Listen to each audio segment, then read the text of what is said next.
الحمد للہ رب العالمین۔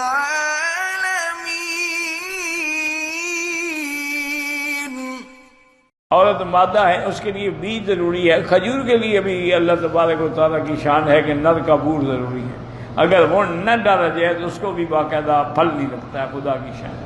ویسے بھی علماء نے بڑی تحقیق کی ہے، یاد رکھیں، انہوں نے کہا کہ کھجور جو ہے نا یہ انسان سے مشابہ ہے۔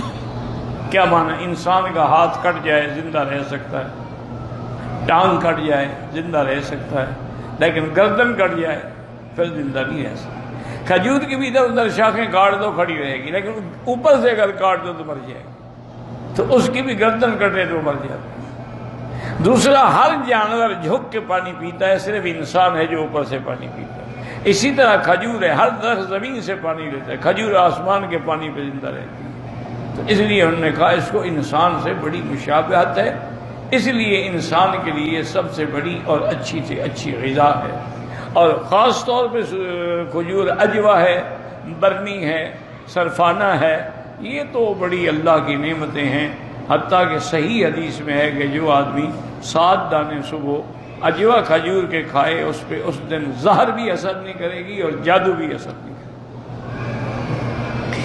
اور ابتدائی دور میں حضور پاک کا اور صحابہ کے تو غذا ہی صرف کھجور تھی، الاسودان یعنی التمر والماء، کھجور کھائی پانی پی لیا، بس یہی غذا تھی، یہی روٹی تھی۔ یہ تو اب ہمارا ہے نا کہ 10 کھانے ہوں اور 2 کلو 4 آدمی کھا جائے، تو اس وقت تو یہ عالم نہیں تھا۔ اسی لیے وہ لوگ صحت مند تھے، نہ ان کو الحمدللہ کبھی اٹیک ہوا، نہ ان کو کبھی دل کا دورہ پڑا، نہ ان کو کبھی کینسر بنا۔ یہ جو تم نے مرکبات بنا کے کھانے شروع کیے ہیں، ساری اسی کی مہربانی ہے کہ اس میں مرچیں ہیں اور مسالے ہیں اور نمک ہے اور پتہ نہیں کیا کیا بلائیں ہیں۔ اس کا نتیجہ یہ ہے کہ آج انسان بیماریوں کا گھر بن۔ بیوی اگر بچوں کو دودھ پلانے سے انکار کرے اور شوہر کو بولے کہ وہ خود انتظام کرے، بہرحال دودھ نہ پلانے کا گناہ ہوگا۔ اللہ کا حکم ہے کہ عورتیں اپنے بچوں کو دودھ پلائیں۔ وہ تو اگر کوئی بیماری ہے، اس کا دودھ موافق نہیں آتا بچے کو، تو پھر مجبوراً کسی اور سے پلایا جا سکتا ہے۔